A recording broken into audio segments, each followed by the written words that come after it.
Hello बच्चों, कैसे हो? सभी बच्चों को मेरा नमस्कार। बच्चों, स्वागत है आपका हमारे यूट्यूब चैनल टीचिंग एक्सपर्ट में। तो पिछली वीडियो में हमने एम्पियर का नियम स्टार्ट किया था।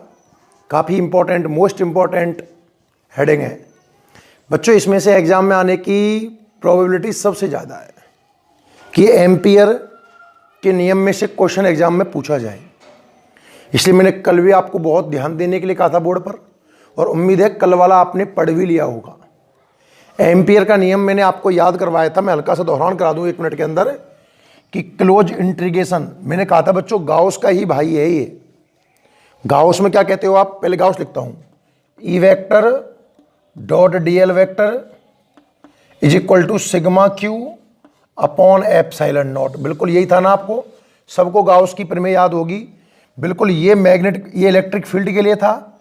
इसको मैग्नेटिक में अगर मैं कन्वर्ट कर दूं तो क्लोज इंटीग्रेशन ई की जगह वी ले लेगा, V vector dot D L vector is equal to, यहाँ एप्सिलॉन नॉट से डिवाइड किया था तो यहाँ म्यू नॉट से गुणा करके चार्ज की जगह करंट आ जाएगा। इस तरीके से तो आपको याद हो ही जाएगा। और अगर ये फॉर्मूला आपको याद हो गया है तो एम्पियर के नियम का जो स्टेटमेंट है वो आपको रटना नहीं पड़ेगा। इसी में से मैं सेट कर दूंगा कि बंद पथ, ये क्लोज इंटीग्रेशन का मतलब क्या है बच्चों? बंद पथ के अनुदिश किसका? चुंबकीय क्षेत्र का। कौन सा समाकलन? रेखीय, लंबाई आ रही है इसलिए। तो इस टर्म को क्या बोलूंगा मैं? बंद पथ के अनुदिश चुंबकीय क्षेत्र के रेखीय समाकलन का मान इन दोनों के गुणनफल के बराबर है। म्यू नोट को क्या बोलते हैं बच्चों? निर्वात की चुंबकशीलता। और सिग्मा आई क्या होगी? उस बंद पृष्ठ की कुल धारा के गुणनफल के बराबर होता है। क्लियर? आपने इस पर, मैंने कहा था 4 अनुप्रयोग हमारे कोर्स में दिए गए हैं। पहला था अनंत लंबाई का तार। अनंत लंबाई का तार आपको समझ में आ गया होगा बच्चों। आपने एक तार लिया था एक्स वाई, वो अनंत लंबाई के तार का एक छोटा हिस्सा था। इसमें आपने आई मान की धारा प्रवाहित की थी और आप केंद्र ओ से कुछ दूरी, कितनी दूरी डी पर आपको फील्ड ज्ञात करना था। तो क्या आपने एक बंद पृष्ठ की कल्पना करी और यहां एक अल्पांश लिया डीएल, जिस पर वी वेक्टर और डीएल वेक्टर एक ही डायरेक्शन में था। थीटा की वैल्यू आपने कितनी ली? 0।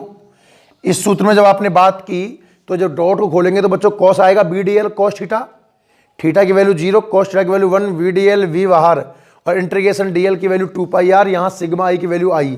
तो जो आंसर निकल के आया तार का वो आया B is equal to mu naught I upon 2 pi D. ये फॉर्मूला आपको मैंने पहले ही बायो सावर्ट नियम में याद करवा दिया है बच्चों। दूसरी जो हेडिंग हम पढ़ रहे थे वो पढ़ा था बेलनाकार चालक। बेलनाकार चालक, और इस बेलनाकार चालक में बच्चों मैंने 3 हेडिंग बनाई थी। बेलनाकार चालक के बाहर यही आंसर आया था, बिल्कुल सेम सतह पर। और फिर अब आज बात करेंगे जो सबसे मोस्ट इंपॉर्टेंट है, और मैंने आपको होमवर्क भी दिया था कि एक बार आप इसे खुद सॉल्व करके देखोगे। उसके बाद बच्चों बात करेंगे द इंपॉर्टेंट टॉपिक है परिनालिका। तो आज का जो लेक्चर रहने वाला है, बेसिकली मैं बता दूं क्या पढ़ाने वाला हूं।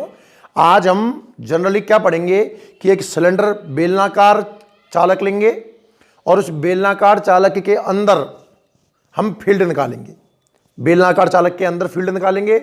और दूसरा मैं आपको आज परिनालिका पढ़ाऊंगा, जो कि सबसे मोस्ट इंपॉर्टेंट टॉपिकों में से है। क्लियर है बच्चों? ठीक है, तो अब बिल्कुल क्लास जैसा माहौल होना चाहिए। बिल्कुल एकांत में बैठो, मोबाइल आपका बिल्कुल हॉरिजॉन्टल होना चाहिए, है ना, और पेन कॉपी लेके बैठना, ठीक है। जब तक मैं ना कहूं तब तक कुछ लिखना भी नहीं है। समझेंगे पहले पूरा ढंग से कहानी, है ना, उसके बाद बात करेंगे। तो हम स्टार्ट करते हैं जो हमने कल हेडिंग छोड़ी थी। क्या? धारावाही बेलनाकार चालक के कारण चुंबकीय क्षेत्र। जो कल हमने हेडिंग छोड़ी थी वो थी धारावाही बेलनाकार चालक के कारण चुंबकीय क्षेत्र। और बच्चों इस चुंबकीय क्षेत्र में मैं 2 कंडीशन पढ़ चुका था। कंडीशन नंबर 1 पढ़ी मैंने बाहर, इस बेलनाकार चालक के बाहर, तो स्मॉल आर बड़ा था कैपिटल आर से। इस जगह पर जो बी का फील्ड आया है, बी आया है, वो आया है mu naught I upon 2 pi R. आपको याद होगा शायद, कंडीशन नंबर सेकंड में पढ़ चुका हूं बच्चों। कहां पर? सतह पर, और सतह के लिए स्मॉल आर और कैपिटल आर बराबर आया था। तो जो सूत्र बना था वो बना था mu naught I upon 2 pi capital are. ये दो कंडीशन में पढ़ चुका हूं। तो आज हम तीसरी कंडीशन पढ़ेंगे। आप हेडिंग डाल लीजिए, कंडीशन नंबर थर्ड। क्या? बेलनाकार चालक के अंदर चुंबकीय क्षेत्र। जो आज की हमारी हेडिंग है बच्चों, वो है बेलनाकार चालक के अंदर मुझे इनसाइड चुंबकीय क्षेत्र निकालना है। ठीक है ना? चलिए अब देखते हैं भाई ये हेडिंग क्या कहती है। तो आपको बेलनाकार चालक के अंदर चुंबकीय क्षेत्र निकालना है। डायग्राम देखो, मैं आपको यहां दिखाता हूं। सपोज कि ये हमारा एक बेलनाकार चालक है, ये वाला, ठीक है। ये इस बेलनाकार चालक का बच्चों अक्ष हो जाएगा। क्लियर? इसकी जो रेडियस है वो मैंने कैपिटल आर मान ली। कितनी मान ली? Capital R. और इस चालक में जो करंट फ्लो हो रहा है वो आई है, मान लीजिए। मैंने कल भी आपको यह बात कही थी कि चालक में होकर जो करंट बहेगा वो बहेगा अनुप्रस्थ काट में होकर। बच्चों, अनुप्रस्थ काट में होकर करंट फ्लो हो रहा है। सपोज कितना हो रहा है? आई। अब आपको फील्ड अंदर निकालना है ना, तो अक्ष से स्मॉल आर दूरी पर, कितनी दूरी पर? Small R. अंदर ही एक पॉइंट मान लीजिए। जब आपने फील्ड बाहर निकाला था तो आपने पॉइंट बाहर मान लिया, सतह की बात की तो सतह पर मान लिया। तो सीधी सी बात है, अंदर फील्ड निकालना है तो बिंदु मैंने कहाँ मान लिया? अंदर। और इसी पर एक बंद पृष्ठ की कल्पना कर लेते हैं। ऐसा कुछ, सब कुछ पहले जैसा ही है, बस अंतर किस चीज का है कि पॉइंट कहाँ है? अंदर। पहले पॉइंट कहाँ था? बाहर। अब पॉइंट कहाँ है? अंदर। और यहां एक अल्पांश डीएल भी ले लें, जिस पर वही डायरेक्शन है जो पहले आई थी। बी वेक्टर और डीएल वेक्टर एक ही दिशा में है। अगर मैं एम्पियर का नियम लगाता हूं, close integration V vector dot DL vector is equal to mu naught sigma I. तो सोचो बच्चों, दिमाग लगाइए अपना। जब आप डॉट को खोलोगे बच्चों तो कॉस आएगा, B D L cos theta is equal to mu naught sigma I. Theta की वैल्यू कितनी है? 0 डिग्री। बी वेक्टर और डीएल वेक्टर के मध्य कोण कितना है? 0। तो कॉस 0 की वैल्यू कितनी आएगी? 1। यहां से बी का निकाल दें बाहर। Close integration D L, close integration D L is equal to mu not.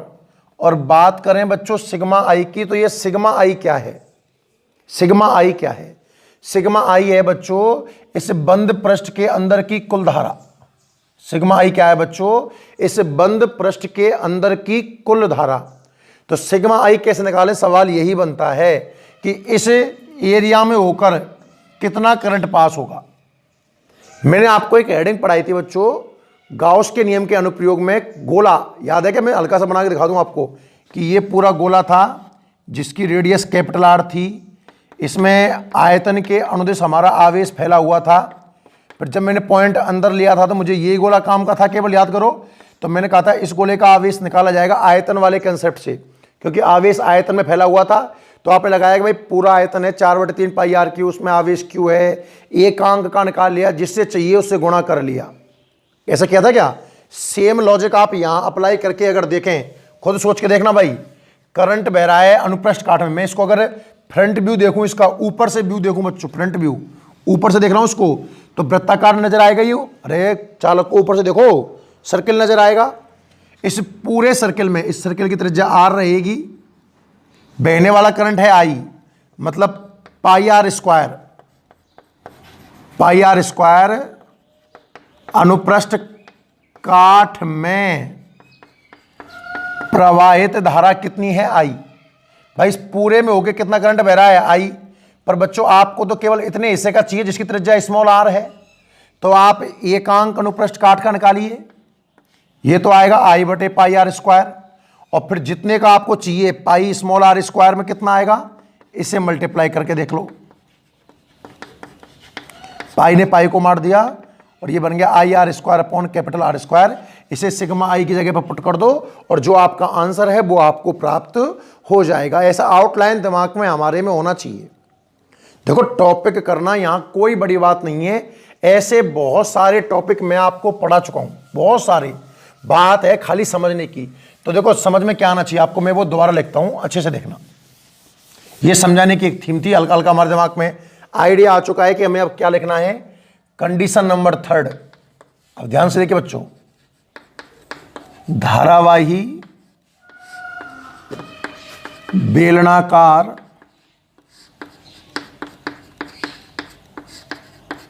चालक के अंदर चुंबकीय क्षेत्र, और अंदर की बात कर रहे हो बच्चों आप, तो स्मॉल आर कम होगा किससे, कैपिटल आर से। धारावाही बेलनाकार चालक के अंदर चुंबकीय क्षेत्र, बहुत बढ़िया। अब सोचिए, विचार करिए, दिमाग में लग रहा है कि यार एम्पियर का नियम लगाना है, close integration B D L B vector और D L vector equal to mu naught sigma I. जरूरत पड़ेगी सिग्मा आई की। जब पॉइंट बाहर था तो सिग्मा आई की जगह केवल आई आ गया, क्योंकि पूरा करंट उस बंद पृष्ठ से गुजर रहा है। पर अब की बार अंदर होके जाएगा तो पूरा करंट तो नहीं गुजरेगा ना, है ना। सबसे इंपॉर्टेंट बात क्या है, करंट निकालना। तो पहले साइड में एक डायग्राम बना दो आप, तो यही बना दीजिए। लैंग्वेज तो आप पहले लिख ही चुके हो, चाहे थोड़े बहुत लैंग्वेज इसमें लिख दें कि माना कैपिटल आर त्रिज्या का बेलनाकार चालक चित्रानुसार व्यवस्थित है। हमें इसके अंदर स्थित बिंदु पर, अंदर स्थित बिंदु पर चुंबकीय क्षेत्र का मान ज्ञात करना है। यह बात समझ में आई क्या? आर त्रिज्या का एक बेलनाकार चालक चित्रानुसार व्यवस्थित है, हमें इसके अंदर कोई बिंदु ले लें, उस पर चुंबकीय क्षेत्र का मान ज्ञात करना है। सबसे पहले बच्चों मुझे एक बेलन सेट करना होगा। ये हमने मान लिया कोई हमारा बेलनाकार चालक है, ठीक है।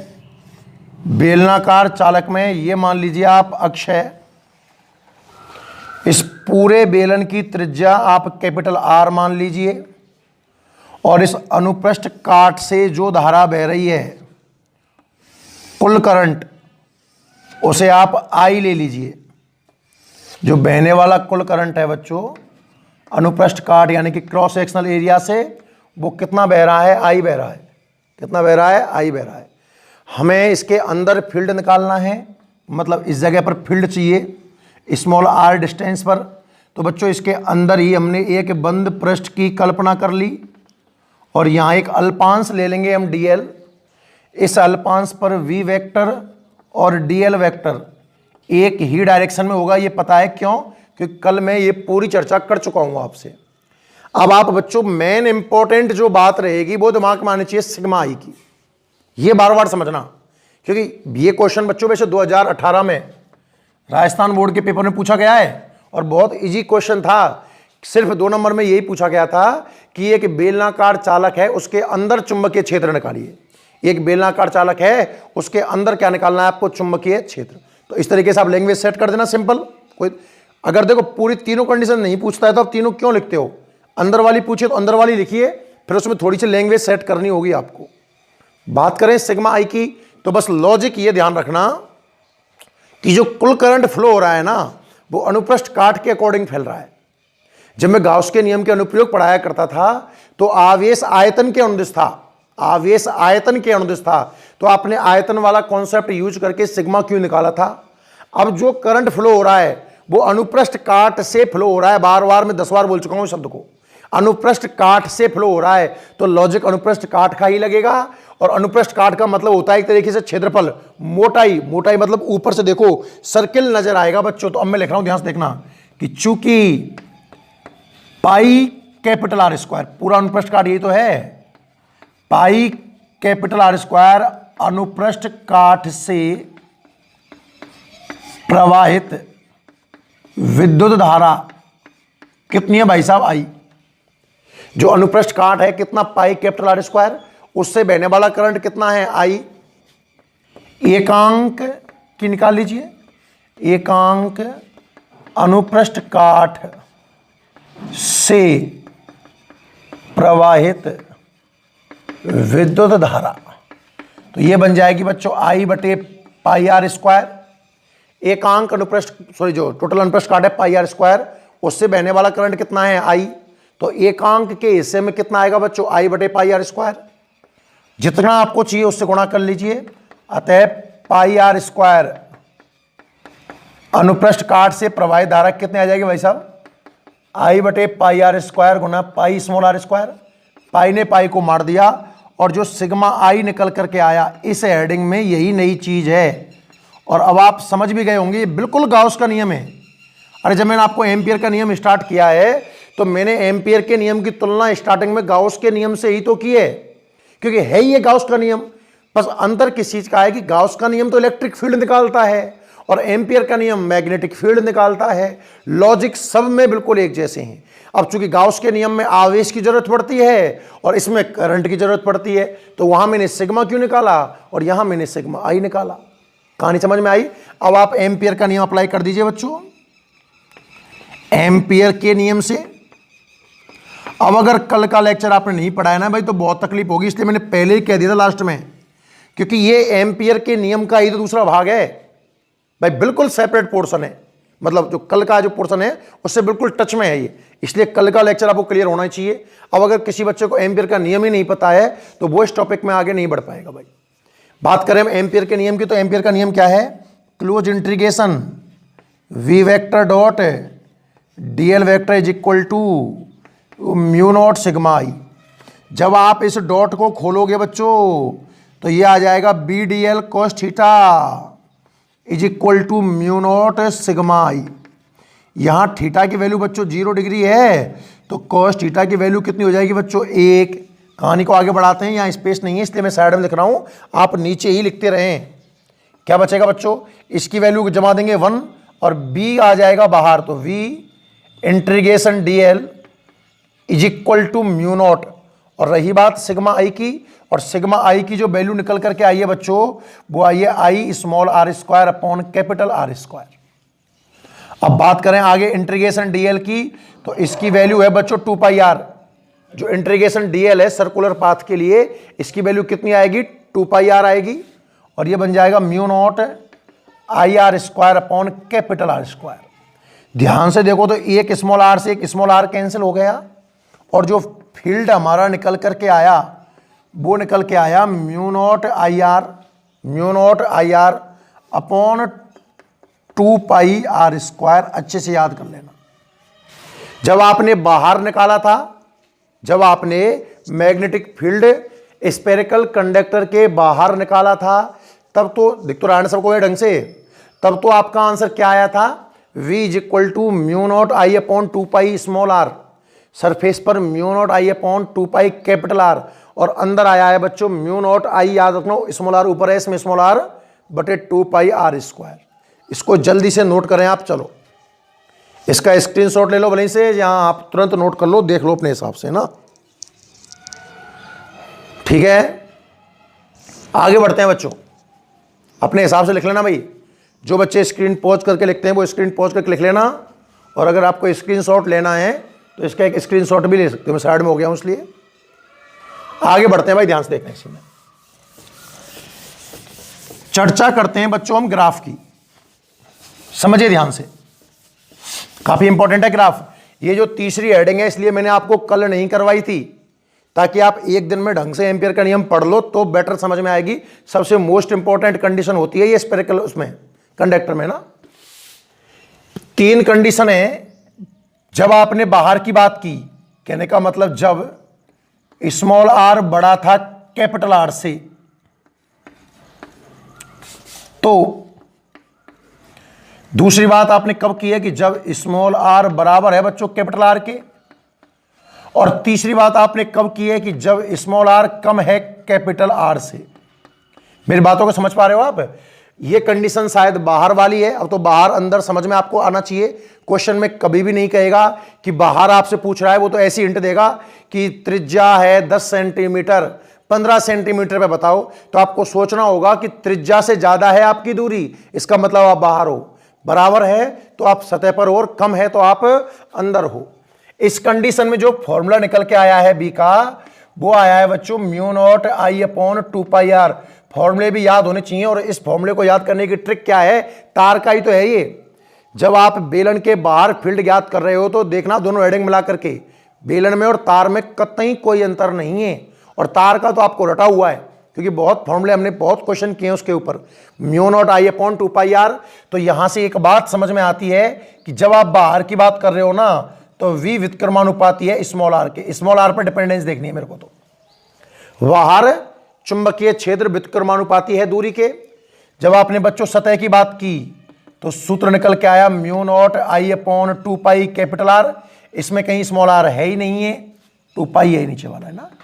और जब आपने अंदर की बात की बच्चों, तो सूत्र निकल के आया mu naught I R upon 2 pi capital R square. अगर इसमें डिपेंडेंसी देखो बच्चों, तो 20 समानुपाती है आर के। अब मेरी बात समझा आप ध्यान से। जब आप बाहर थे तो चुंबकीय क्षेत्र दूरी के व्युत्क्रमानुपाती है, सतह पे स्मॉल आर आ ही नहीं रहा है, और अंदर कैसा है, समानुपाती। सूत्र तो आपको याद हो ही गए होंगे। अब आप ग्राफ बना सकते हो। ग्राफ भी पूछा जाता है एग्जाम में, ध्यान रखना। और ग्राफ बनाने का तरीका क्या है बच्चों, सबसे पहले एक्स अक्ष और वाई अक्ष चुनते हैं हम। बहुत ग्राफ बनाए हमने ऐसे। फिर एक्स अक्ष पर मैं दूरी ले लेता हूं, इधर एरो लगा कर लिख देना आर, मतलब दूरी को रिप्रेजेंट किया गया है। और वाई अक्ष पर हम चुंबकीय क्षेत्र ले लेते हैं, तो यहां चुंबकीय क्षेत्र को रिप्रेजेंट किया गया है। एक्स अक्ष वाई अक्ष लिखना भी जरूरी होता है ना। एक्स अक्ष वाई अक्ष लिख दिए, यहां दूरी और यहां चुंबकीय क्षेत्र। ये जो मूल बिंदु है, इसका मतलब है कि यहां दूरी 0 है बच्चों। फिर दूरी बढ़ती गई, कहीं ना कहीं दूरी त्रिज्या के बराबर हो जाएगी, मतलब स्मॉल आर कैपिटल आर के बराबर हो जाएगा। कहने का मतलब अल्टरनेट ये सतह को दर्शा रहा है। जहां भी स्मॉल आर कैपिटल आर के बराबर हो जाए वो सरफेस कहलाता है। तो सरफेस से अगर मैं सेंटर की ओर आऊं तो ये अंदर वाली चीज को रिप्रेजेंट करेगा, और सरफेस से अगर मैं बाहर जाऊं बच्चों तो ये आउटसाइड वाली चीज को रिप्रेजेंट करेगा। मतलब देखो ध्यान से, मैं जहां हाथ लगा रहा हूं ना, इस हिस्से में ये अंदर है, ये सतह है, और ये बाहर है। तो जब आप अंदर थे तो समानुपाती है, मतलब अंदर के लिए तो ग्राफ आएगा सीधी रेखा, और जब आप बाहर थे तो व्युत्क्रमानुपाती है, तब कुछ इस तरीके का आ जाएगा। बताओ कहानी समझ में आई क्या नहीं आई? ये ग्राफ बन के रटना नहीं है, कहीं ग्राफ को रटने लग जाओ, लॉजिकली समझना। इस बहाने आपको सूत्र भी याद हो जाएंगे कि जब हम बाहर की बात कर रहे थे तो सूत्र था तार का, और तार का कितना था, mu naught I upon 2 pi R, या डिस्टेंस डी लोगे तो 2 पाई डी हो जाएगा। सरफेस पे आपको याद करना ही नहीं है, क्योंकि स्मॉल आर की जगह कैपिटल आर पुट कर देना। अंदर वाला याद रखना है, बस ये सबसे इंपॉर्टेंट है जो मैंने आज पढ़ाया है। Mu naught I small R ऊपर आ रहा है, तो याद रखें अंदर तो व्युत्क्रमानुपाती है और बाहर समानुपाती है। तो अंदर वाले हिस्से में समानुपाती ग्राफ बना दिया, और बाहर वाले में ये टच नहीं करेगा, अनंत पर जाकर टच करेगा, याद रखें। क्लियर है? तो अब जो भी आपको बोर्ड से उचित लगे आप जल्दी से नोट कर लीजिए। फॉर्मूले अगर डायरेक्ट याद हो तो ये LHS लिखने की जरूरत है ही नहीं है, इसमें आप डायरेक्ट ग्राफ भी बना सकते हो। क्लियर? चलो आगे बढ़े। अब इसमें आपसे कोई ये पूछे कि भाई मैक्सिमम फील्ड कहां है, स्क्रीनशॉट ले लेना भाई ना, या नोट कर लेना, देख लेना अपने हिसाब से, बार बार करने की जरूरत नहीं है, ले लिया करो। कोई आपसे पूछे कि मैक्सिमम फील्ड कहां है बच्चों, तो याद रखना सरफेस पर, और मिनिमम कहां है बच्चों, तो सेंटर पर और इनफाइनाइट पर, दोनों जगह 0 होगा। क्लियर है? चलिए, तो ये हेडिंग खत्म हुई हमारी एम्पियर के नियम का दूसरा अनुप्रयोग। 4 अनुप्रयोग बता रखे मैंने आपको कल। पहला अनुप्रयोग था अनंत लंबाई का तार, जो मैंने आपको फिनिश करवा दिया है, mu naught I upon 2 pi D. सूत्र रटा हुआ होना चाहिए। मैंने बता दिया है कि आप एक पन्ना लें और उस पन्ने पर इस चैप्टर में जितने भी सूत्र आ रहे हैं धीरे धीरे बढ़िया लिख करके दीवार पर चिपका दें। बार बार देखोगे तब याद होगा। आप रटोगे ना तो आपको थोड़ी देर तो लगेगा कि याद हो गया है, पर जब घूम फिर के सवाल आएगा ना तो आप कन्फर्म फंस जाओगे। 100% करके देख लेना। तो सबसे बेटर तरीका क्या है कि एक पन्ना लिया जाए, उस पन्ने पर इन सूत्रों को लिखा जाए अपने हिसाब से। आपको कोई ट्रिक बन रही है आपके दिमाग में तो उससे, या कुछ भैया को देखो, अगर आपको लंबे समय तक याद रखना है तो कुछ नवाचार आपको भी करना होगा। कुछ नए नए तरीकों से चीज़ों को आप अपने हिसाब से सेट कीजिए। इनकी कोई ट्रिक तो है नहीं है ना। तो दीवार पर जब आप चिपका दोगे ना तो बार बार आपकी नज़र पड़ेगी उन चीज़ों के ऊपर, तो लॉन्ग टाइम आपको याद रहेंगी चीज़ें, और आप कंपेरिजन भी कर पाओगे अन्य फॉर्मूलों से। तो एक तो हमने अनंत लंबाई का तार पढ़ लिया। दूसरा हमने पढ़ा है बेलन, और बेलन में 3 कंडीशन। बाहर बिल्कुल तार जैसा ही है सतह पर। और आज जो नई हेडिंग पढ़ाई है मोस्ट इंपॉर्टेंट है, ये आधे घंटे का लेक्चर, जिसमें हमने सीखा है कि बेलन के अंदर फील्ड कैसे निकालें। राजस्थान बोर्ड में ये क्वेश्चन सेम आ चुका है। 2 नंबर का क्वेश्चन था कि बेलन के अंदर चुंबकीय क्षेत्र ज्ञात कीजिए। उम्मीद है आप सबको समझ में आ गया होगा, ठीक है ना। अब हम बढ़ते हैं हमारी तीसरे अनुप्रयोग की ओर। तो बच्चों तीसरा अनुप्रयोग है परिनालिका, सोलेनॉइड। अब पहले तो हम इस सोलेनॉइड को ढंग से समझें। फील्ड वील्ड कैसे निकलती है वो तो बहुत दूर की बात है। पहले हम जनरल चर्चा करते हैं बच्चों परिनालिका के ऊपर, कि ये जो शब्द है परिनालिका बहुत काम का है, और चैप्टर नंबर 8 की थीम इस परिनालिका से ही तैयार होगी। सोचिए परिनालिका क्या होता है, सोलेनॉइड क्या होती है बच्चों। ये एक कुंडली जैसी है। जैसे मैं बात करूं, एक पेन आता है जिसमें स्प्रिंग लगी रहती है, खटके वाला पेन आता है ना, अपन दबाते हैं तो एक बार उसकी रिफिल बाहर आती है, फिर दबाते हैं तो वापस अंदर चली जाती है। तो उसमें जो एक स्प्रिंग लगी होती है, सबने देखी होगी मेरी उम्मीद है, या गाड़ी में जो हमारी में सॉकर लगे होते हैं उनकी जो शेप होती है तार वाले ना, बिल्कुल वो परिनालिका है। बिल्कुल वो क्या है, शकल याद रखो परिनालिका की। बनती कैसे है बच्चों, अगर हम एक कुचालक, जैसे मान लीजिए कि मेरी उंगली कुचालक है, सपोज कुचालक हम कोई वस्तु लें, और तांबे के विद्युत रुद्ध तार लिए जाएं। याद आया कुछ, तांबे के विद्युत रुद्ध समझते हो ना, कि हम तांबे के तार के ऊपर एक हल्की हल्की सी पॉलिश कर देते हैं। तांबे के तार लिए जाएं बच्चों, ध्यान से देखना, और उनको देखो कैसे लपेटूं, ऐसे पकड़ करके इस तरीके से मैं इन पर लपेट जाऊं। मैं डायग्राम बोर्ड पर दिखाऊं। ये तो मान लो कोई कुचालक आकृति है आपकी, ये लो कुचालक आकृति है आपकी, ठीक है ना। तांबे के तार लिए आपने, और ये इस तरीके से इस तरीके से इस तरीके से, और आपने इसके ऊपर लपेट दिए बच्चों। 2 तार छोड़ दिए, एक से करंट जाएगा और दूसरे से करंट बाहर आएगा। और अब इस कुचालक आकृति को बाहर खींच लो इसमें से, तो ये जो बनेगा कुछ ऐसा दिखाई देगा। ध्यान से देखिए आपको। अच्छा, मैंने इसकी चर्चा पिच में की है ना, पिच में की है। हेलिक्स, कुंडली नुमा पथ, कंडीशन नंबर 3 चुंबकीय बल के याद हो तो बच्चों ये चीज कहलाती है परिनालिका। क्या बोलते हैं इसको, परिनालिका। अब ऐसा क्वेश्चन आपसे बोर्ड में थोड़ी पूछा जाएगा कि परिनालिका क्या है, ये तो कोई कम से कम 8वीं 9वीं क्लास का क्वेश्चन है।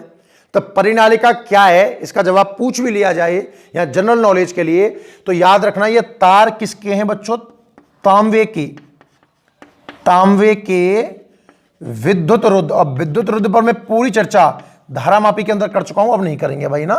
तो तांबे के विद्युत रुद्ध तार, तांबे के विद्युत रुद्ध तार, और ये क्या है, कोई भी कुचालक बेलनाकार आकृति, कुचालक बेलनाकार आकृति।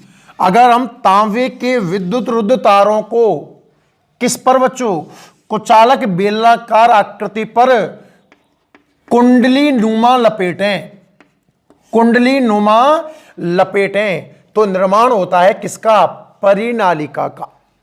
अच्छे से बोलना, परिनालिका क्या होती है कि तांबे के विद्युत रुद्ध तार, आप घर पे बना सकते हो, कोई भी वायर लो और एक कोई बेलनाकार आकृति लो, उसके ऊपर कुंडली नुमा लपेट दीजिए और उस आकृति को बाहर निकाल लो, तो जो प्राप्त होगा आपको क्या बन जाएगी, परिनालिका। परिनालिका कैसे बनती है, इसका जवाब आपके पास है कि यदि तांबे के विद्युत रुद्ध तारों को बेलनाकार आकृति पर कुंडली नुमा लपेटा जाए। 3 बातें याद रखना, तार तांबे का, देखो अच्छा होगा अगर तार चांदी का हो तो और रेजिस्टेंस कम होगा और अच्छा रहेगा, पर बहुत महंगी बनेगी वो। भाई कोई भी उपकरण अपन जब बाजार से खरीदने जाते हैं तो अपन किस बात का ध्यान रखते हैं, एक तो उसकी सुग्राह्यता बढ़िया हो और एक वो सस्ता हो। चांदी से हालांकि सुग्राह्यता तो बढ़ जाएगी, पर उपकरण की जो कॉस्ट है ना वो बहुत ज़्यादा बढ़ चुकी होगी, इसलिए हम चांदी के तार काम में ना लेकर कॉपर के तार यानी कि तांबे के तारों का उपयोग करते हैं। तो तांबे के तारों को कुचालक बेलनाकृति पर कुंडलीनुमा लपेटा जाए तो बच्चों निर्माण होता है किसका, परिनालिका का। पहला पॉइंट।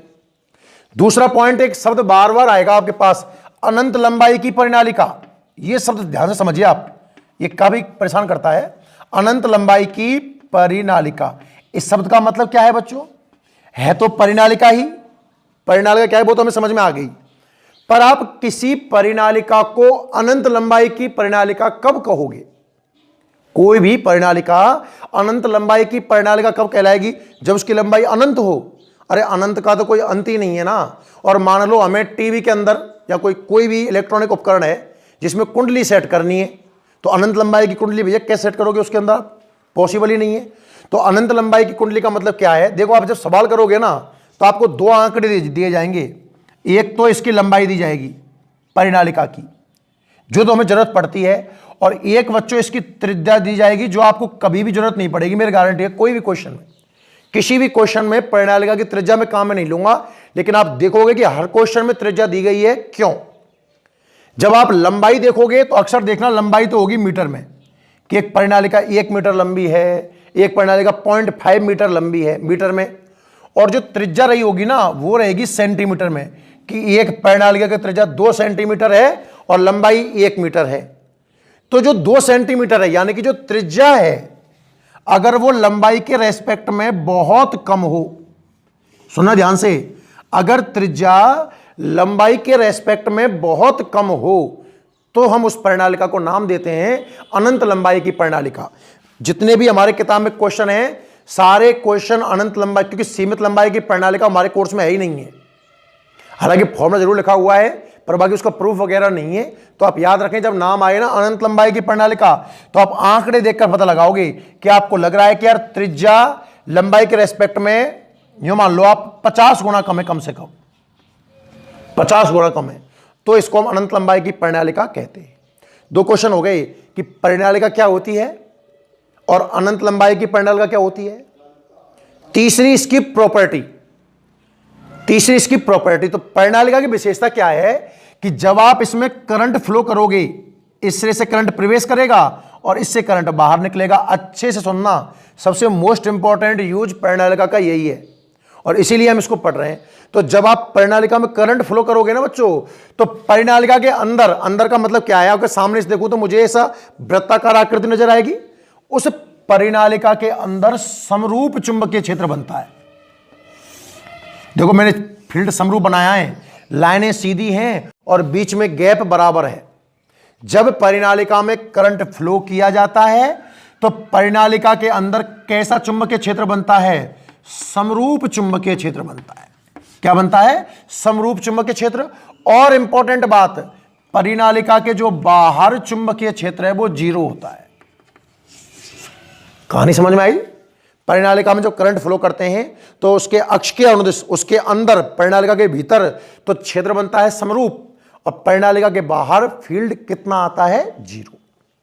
एक बार आप ये नॉर्मल शब्दावली है परिनालिका के बारे में, इन सबको नोट करें, उसके बाद हम देखेंगे कि चुंबकीय क्षेत्र कैसे निकाला जाता है। क्लियर है? तो हेडिंग लिखिए आप, चलो लिखना स्टार्ट करिए। हेडिंग बनाइए आप, परिनालिका, सोलेनॉइड, परिनालिका। हेडिंग लिखिए आप, परिनालिका। ठीक है? और उस परिनालिका में नोट करें, मेरे साथ साथ नोट करें,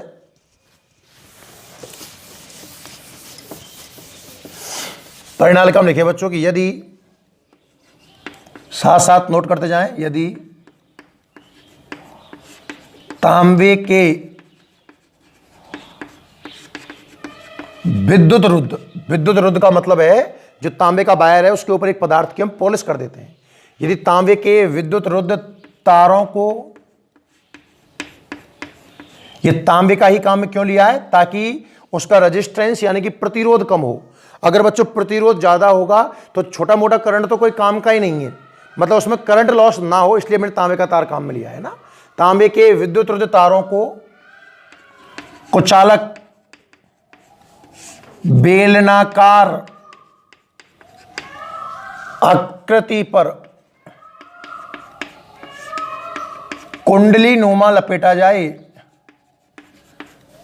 कुंडली नुमा लपेटा जाए तो परिनालिका का निर्माण होता है।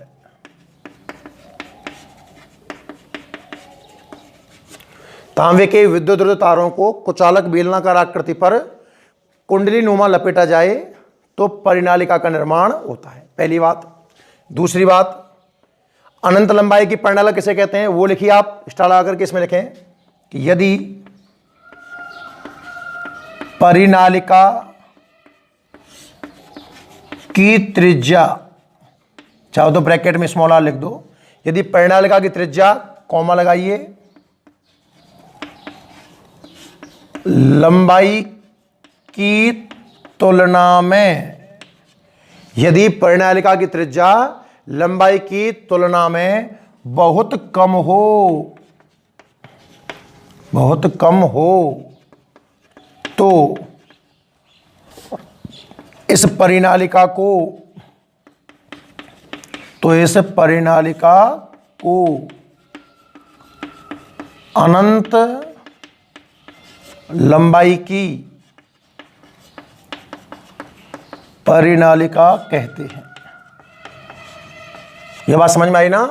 तांबे के विद्युत रोधी तारों को कुचालक बेलनाकार आकृति पर कुंडली नुमा मैंने आपको चुंबकीय बल में समझा रखा है ना, लपेटा जाए तो परिनालिका का निर्माण होगा। और परिनालिका की त्रिज्या अगर लंबाई के रेस्पेक्ट में बहुत कम है या लंबाई बहुत ज्यादा है, कैसे बोल लीजिए, तो वो अनंत लंबाई की परिनालिका कहलाएगी। अगला आप स्टार लगाएं।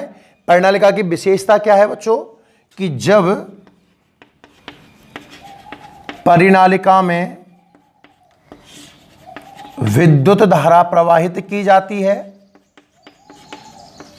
विद्युत धारा प्रवाहित की जाती है, तो परिनालिका के अक्ष के अनुदिश अंदर, पूरे हिंदी में ढंग से लिखें, मतलब फील्ड अंदर ही अंदर बनेगा, बाहर फील्ड नहीं बनेगा पहली बात तो। और अंदर जो फील्ड बनेगा वो समरूप बनेगा।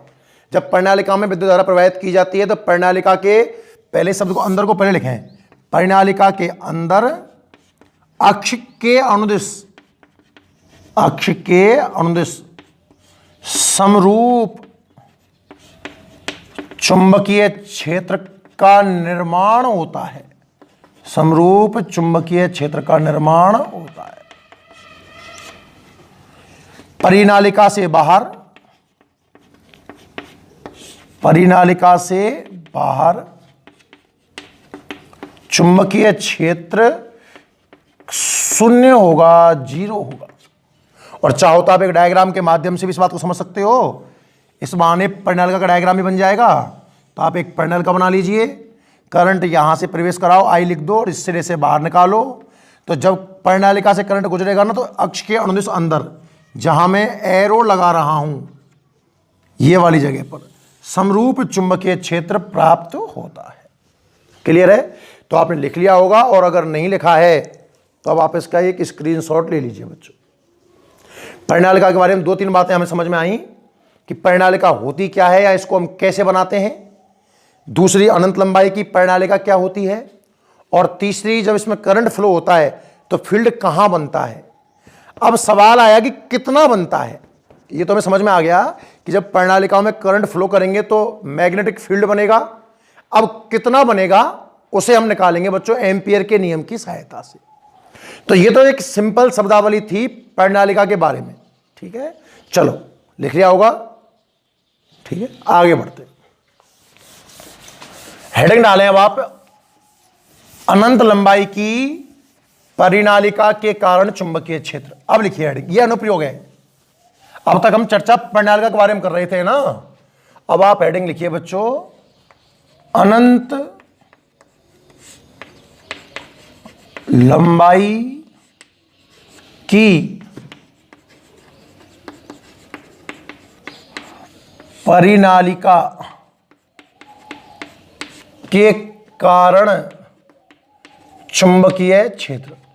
अभी आपको मैंने थोड़ी देर पहले ही समझाया है कि अनंत लंबाई की परिनालिका, यहां से इसलिए स्टार्ट नहीं करते क्योंकि बच्चों को समझ में नहीं आएगा कि परिनालिका क्या है और ये अनंत लंबाई की परिनालिका का मतलब क्या है। तो आप समझ गए होंगे, अनंत लंबाई की परिनालिका का मतलब है कि जो हमारी परिनालिका है उसकी त्रिज्या लंबाई के रेस्पेक्ट में बहुत कम रहेगी और हमें उसकी वजह से बच्चों चुंबकीय क्षेत्र निकालना है। मोस्ट इंपॉर्टेंट टॉपिक है, कम से कम पिछले 4-5 साल में 2 से 3 बार आ चुका है, इतना इंपॉर्टेंट है क्योंकि छोटी हेडिंग है और ठीक ठाक कंसेप्चुअल है। ऐसी हेडिंग बोर्ड में ज्यादा पूछी जाती हैं, उसे बोर्ड में आपसे गुणा भाग नहीं करवाने हैं, सिर्फ वो कॉन्सेप्ट जानना चाहता है और भयंकर थ्योरी भी नहीं लिखवानी है। हेडिंग है अनंत लंबाई की परिनालिका और हमें उसका चुंबकीय क्षेत्र निकालना है। तो बच्चों सबसे पहले तो आप एक परिनालिका पर विचार करो। देखो मैं यहां चित्र बनाता हूं बहुत सुंदर इसका एकदम। ये हमारी एक परिनालिका हो गई,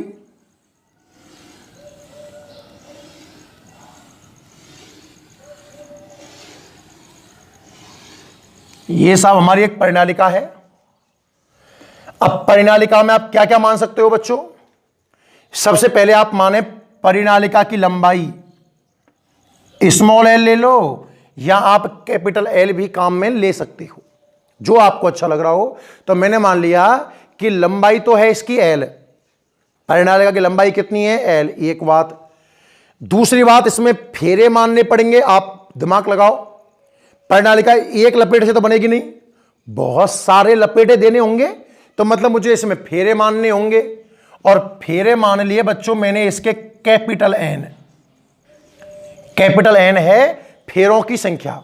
हम विचार कर रहे हैं एक परिनालिका पर जिसकी लंबाई कितनी है बच्चों? एल। चलो मैं यहां ना लिखकर इन सारी बातों को नीचे लिखता हूं।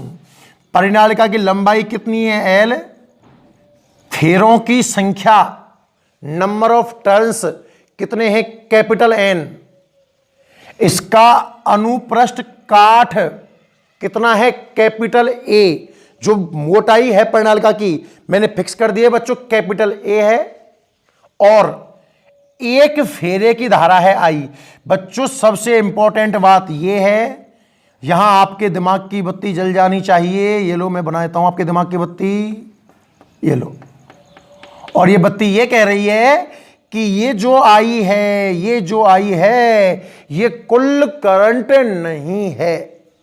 ये जो आई है ये कुल करंट नहीं है, आई एक फेरे की धारा है। आई क्या है बच्चों? गलती इस हेडिंग में यही होती है, इसलिए मैं पहले इसको क्लियर कर दे रहा हूं कि ये जो आई है ना, ये आई कुल करंट नहीं है।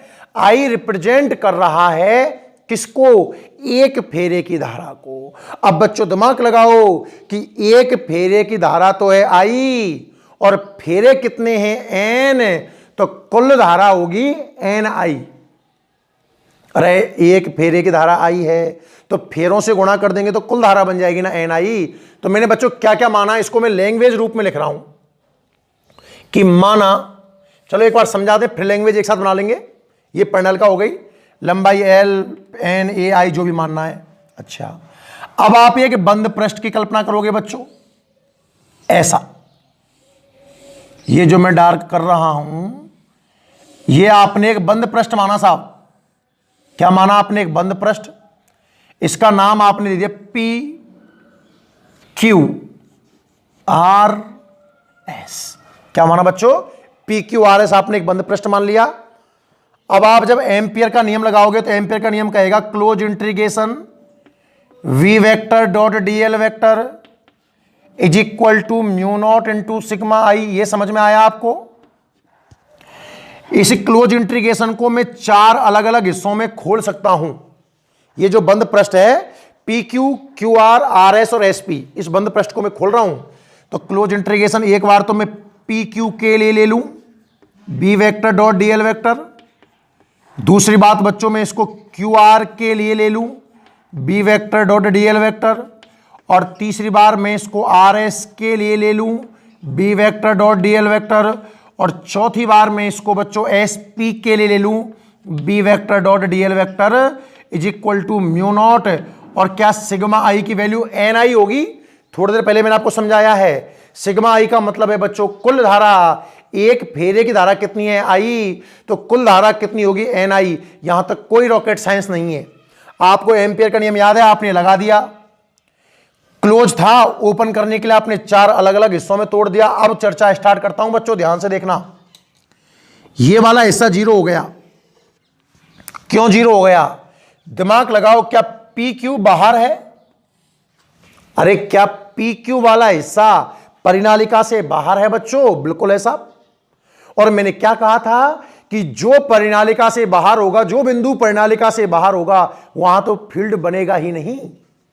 अरे जो बिंदु, भाई परिनालिका की विशेषता क्या है कि करंट फ्लो करते हैं तो अंदर ही अंदर फील्ड बनता है, बाहर तो फील्ड बनता ही नहीं है। और जो पी क्यू वाला हिस्सा है ये कहां है? बाहर, इसलिए यहां बी 0 होगा और बी 0 होने की वजह से ये पूरा सिस्टम 0 हो जाएगा।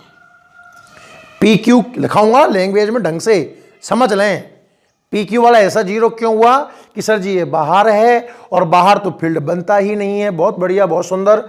बात करें क्यू आर की बच्चों, देखो ध्यान से, बी वेक्टर की दिशा ये रहेगी शायद, अक्ष के अनुदिश बनता है ना चुंबकीय क्षेत्र तो, और लंबाई ये है इसकी, मतलब जो क्यू आर की लंबाई है वो चुंबकीय क्षेत्र के परपेंडिकुलर है और लंबवत है। अरे फील्ड तो अक्ष की दिशा में बनेगा और लंबाई ऐसी है, तो क्या ये दोनों आपस में 90 डिग्री पर है? और जब 90 पर होंगे तो डॉट कितना आ जाएगा? 0, क्योंकि अगले स्टेप में आप इसको क्या लिखते हैं? BDL cos theta, BDL cos theta. Theta 90 जमा के देखना, अपने आप आपको QR भी 0 नजर आएगा। समझ में आया? और RS को छोड़ो, SP को देखो पहले, SP भी 0 हो गया सर फिर तो। अरे ये बी वेक्टर, ये इसकी लंबाई, तो भाई साहब SP वाला पोर्शन भी कितना हो गया? 0। 3 पोर्शन तो हो गए 0 इसमें। कौन कौन से पोर्शन 0 हुए दोबारा देखें। PQ क्यों 0 हुआ? क्योंकि ये परिनालिका से बाहर है। QR और SP क्यों 0 हुए? क्योंकि इनके लिए थीटा की वैल्यू 90 डिग्री है। बच कौन सा गया बच्चों? SR, RS कुछ भी कह दो, आप इसको खोलोगे RS को तो ये बनेगा BDL cos थीटा, और थीटा बच्चों इसकी लंबाई और चुंबकीय क्षेत्र एक ही दिशा में है 0, और cos 0 को मान कितना आ जाएगा? 1। अब देखो B कहां आ जाएगा? बाहर। बचेगा इंटीग्रेशन DL RS के लिए, और RS के लिए इंटीग्रेशन DL, इसकी मैक्सिमम लंबाई परिनालिका के बराबर तो हो सकती है। ध्यान से देखो, जो RS है वो परिनालिका की लंबाई के अंदर है, तो टोटल लंबाई हो सकती है इसकी L म्यू नॉट NI। अब अगर आपको B निकालना है तो आंसर हमारे हाथ में है बच्चों, म्यू नॉट NI/L। सूत्र अच्छे से याद करना, बहुत काम का सूत्र है। म्यू नॉट आप जानते हो, N यहां पर कुल फेरे हैं, I धारा है, और L इसकी लंबाई है। ये सबसे इंपॉर्टेंट है इस चैप्टर के अंदर। अब मैं इसको लिखूंगा, अभी सब्र रखें, बिल्कुल बोर्ड पर देखें, जल्दबाजी ना करें। जल्दबाजी करोगे तो फंस जाओगे, ध्यान रखना, है ना। अगर आप चाहते हो कि ये टॉपिक बहुत शानदार समझ में आए, जैसे टीचर पढ़ा रहा है वैसे पढ़ो, आपसे बहुत ज्यादा एक्सपीरियंस है टीचर को, है ना। देखिए दोबारा स्टार्ट करता हूं मैं कहानी पूरी। जो मैं पिछले आधे घंटे से जो गला फाड़ रहा हूं वो सिर्फ इस हेडिंग के लिए फाड़ रहा हूं। 2 इंपॉर्टेंट हेडिंग पढ़ाई है आज। एक तो बेलन के अंदर रफ में प्रैक्टिस करके देखनी 4-5 बार, और एक पढ़ाई आज आपको मैंने परिनालिका। तो सबसे पहले तो बच्चों हम क्या मानते हैं? एक परिनालिका मानते हैं।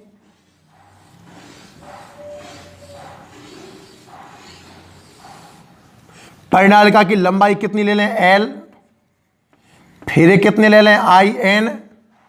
एक फेरे की धारा कितनी मान लें? I। बहुत है, इतना डाटा पर्याप्त है। वैसे अनुप्रस्थ काट भी चाहो तो मान सकते हैं A, आपकी इच्छा है। तो इसे लैंग्वेज रूप में सेट कर दो, करंट को दिखा दो ऐसे, और यहां एक फील्ड बन रहा है, इसको दिखा दो ऐसे, ताकि पूरी एक लाइन का मतलब एक ही फील्ड नहीं है, दिखाने के लिए एक लाइन ली है मैंने। लिखो बच्चों की माना L लंबाई, कॉमा N फेरे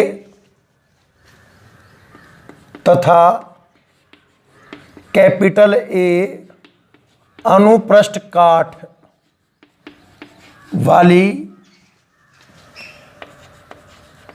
परिनालिका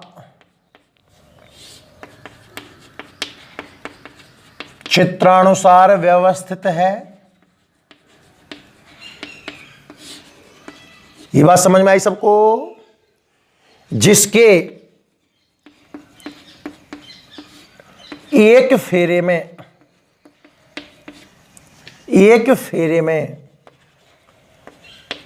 प्रवाहित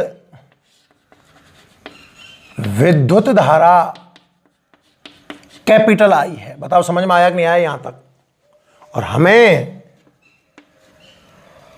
इसका, किसका, परिनालिका का, हमें इसका चुंबकीय क्षेत्र निकालना है या ज्ञात करना है। अरे ये कोई रॉकेट साइंस नहीं है, कहीं एलएल के इसको रटने लग जाओ रे यार। जनरल डाटा मैंने मानना है, मैंने मान लिया। अब बच्चों में एक बंद पृष्ठ मानते हैं, आपको याद आया होगा, दिख तो रहा है ना, ये वाला।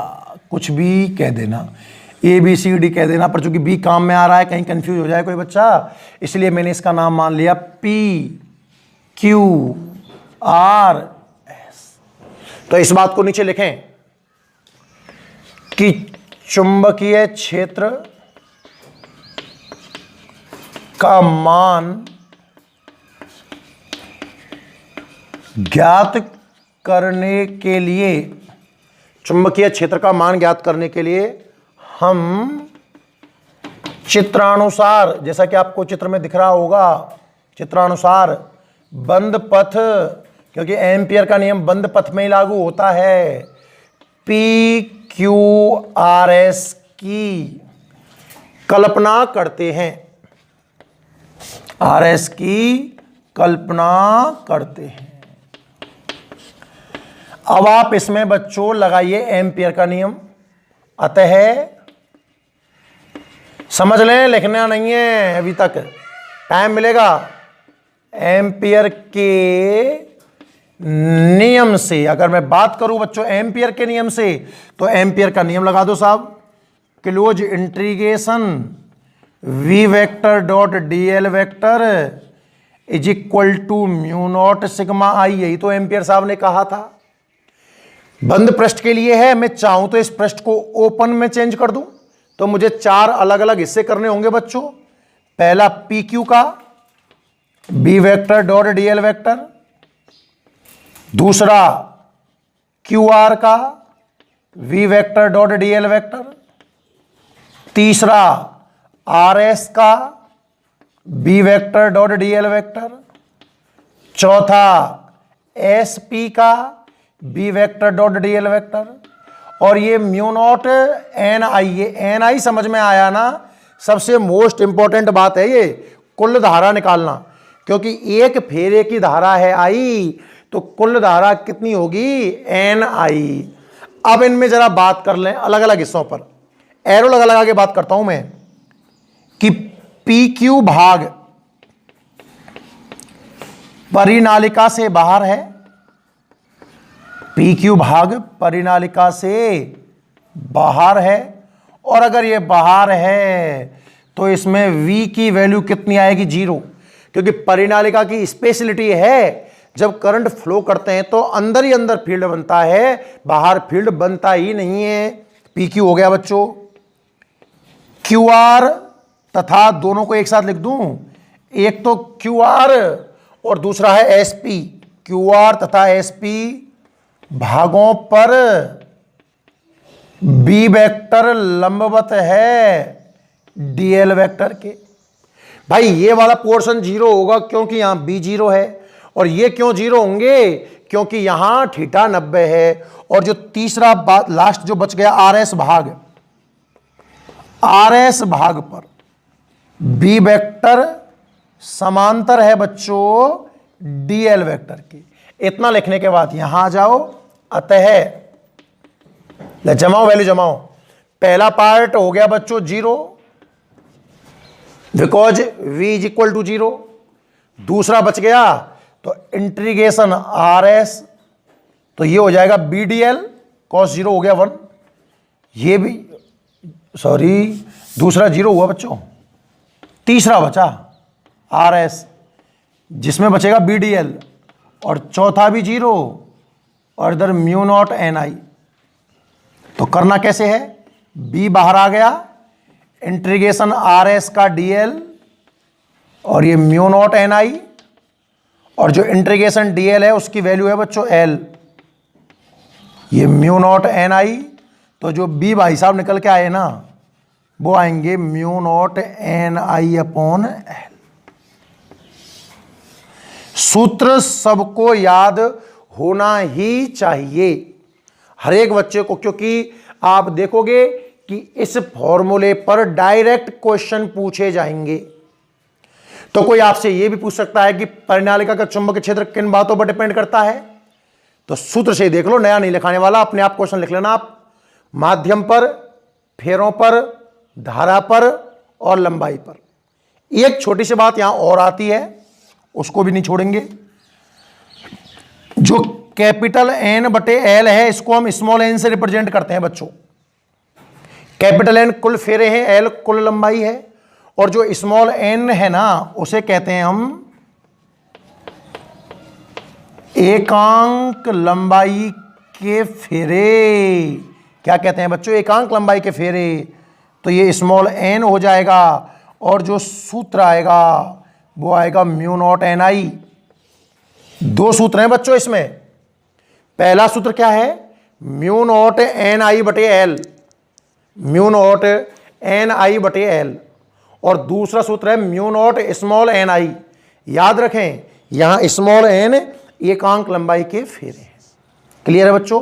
तो अब आप इसको नोट कर लेना ढंग से, आराम से।